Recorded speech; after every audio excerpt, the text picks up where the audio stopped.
Salut les joueurs, aujourd'hui on joue à Pina Pirata, donc c'est un jeu de Donald X Vaccarino, et oui donc c'est Monsieur Dominion qui nous revient dans un jeu de cartes, un jeu de défausse familial sur le thème des pirates. Donc le jeu est édité par Yellow, c'est un jeu pour 2 à 6 joueurs à partir de 7 ans, et pour une durée d'environ 30 minutes.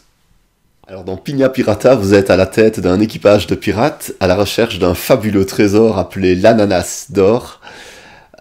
Pour trouver ce trésor, il va falloir reconstituer la carte au trésor qui est composée de 4 parties. Et pour gagner une partie de la carte, il va falloir défausser toutes ces cartes pirates.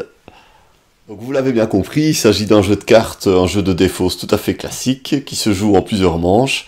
Le premier joueur qui remporte 4 manches remporte la partie. Alors dans la boîte, on trouve 55 cartes pirates, comme ceci. Voilà, alors les pirates sont en fait des animaux, hein. Donc sur une carte en général, on va retrouver 2 animaux. Donc ici par exemple un perroquet et un poulpe. Il y a également des cartes pirates solitaires, où là on ne va retrouver qu'un seul animal. Ici une jolie souris. Voilà, on trouve également dans la boîte des tuiles aventure, qui vont en fait dicter les règles du jeu, introduire des exceptions dans le jeu. Ces cartes, ces tuiles, on va les ajouter petit à petit dans la partie.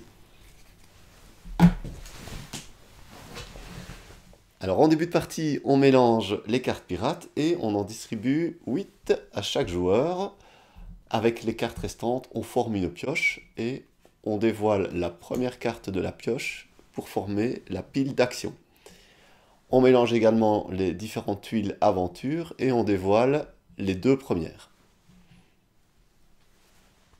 Alors voilà, nous sommes prêts à jouer, donc l'objectif c'est de réussir à défausser toutes ces cartes en les jouant sur la pile d'action.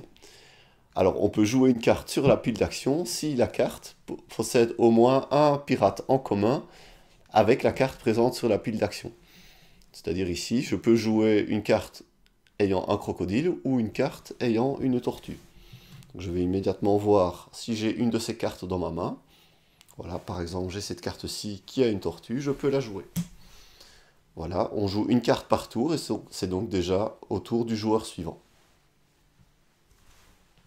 Si jamais on ne sait pas poser de carte, donc ici par exemple il me faudrait une carte avec une tortue ou une carte avec un tigre, je n'ai pas ces animaux dans ma main à ce moment-là, je fais appel à la pioche et on passe au joueur suivant. Voilà, donc vous voyez que le principe est extrêmement simple. Ce qui va faire finalement le piment du jeu, ce sont ces petites cartes aventure que l'on va mettre dans la partie et qui vont changer les règles du jeu. Donc par exemple, ici nous avons la carte Morse Attaque. À chaque fois que vous jouez un morse, vous pouvez jouer une carte supplémentaire. Nous avons également en jeu la carte Migration. À chaque fois que vous piochez une tortue, vous pouvez la donner au joueur à votre gauche.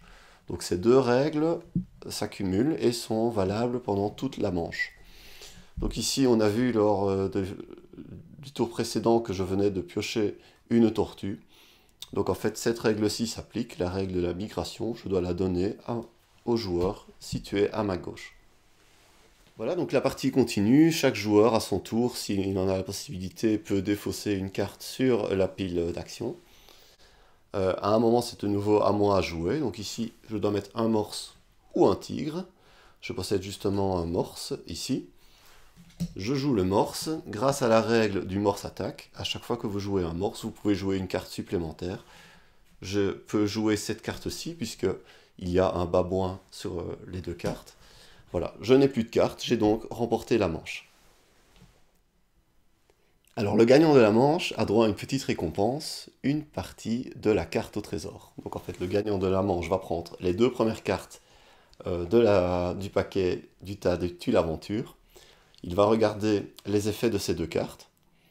Voilà, par exemple, nous avons ici l'effet de clair de lune. Lorsque vous n'avez plus qu'une carte en main, jouez avec votre carte révélée sur la table.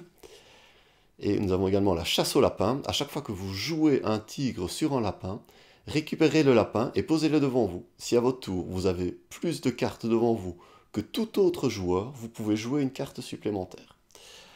Voilà, donc je choisis en fait une tuile qui va servir de nouvelle règle pour la manche suivante. L'autre tuile, en fait, je la retourne. Il s'agit d'une partie de la carte au trésor que je mets devant moi. J'ai donc un point, il me faudra 4 points, 4 parties de cartes pour remporter la partie. Voilà, comme ceci. Alors au fur et à mesure de la partie, de nouvelles tuiles vont venir s'ajouter afin de rendre le jeu beaucoup plus fun et en tout cas beaucoup moins prévisible. Donc ici, on voit, il y a déjà 6 tuiles qui sont en jeu. C'est le maximum que l'on peut faire. On estime qu'après, si on ajoute une 7e tuile, les règles vont devenir trop compliquées à appliquer.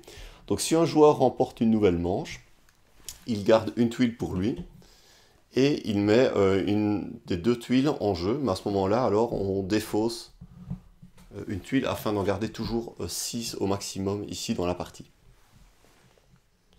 Voilà, donc c'est déjà tout pour les règles de Pigna Pirata, un excellent jeu de cartes, un jeu de défausse, très simple hein, pour toute la famille. Les enfants vont adorer les illustrations de pirates, même si on peut regretter que dans certains cas, elles ne soient pas très lisibles. Donc il faudra plusieurs parties, je pense, pour s'habituer au look des animaux et pour pouvoir très rapidement identifier les cartes que l'on peut jouer. Voilà, merci de m'avoir écouté et à bientôt, salut!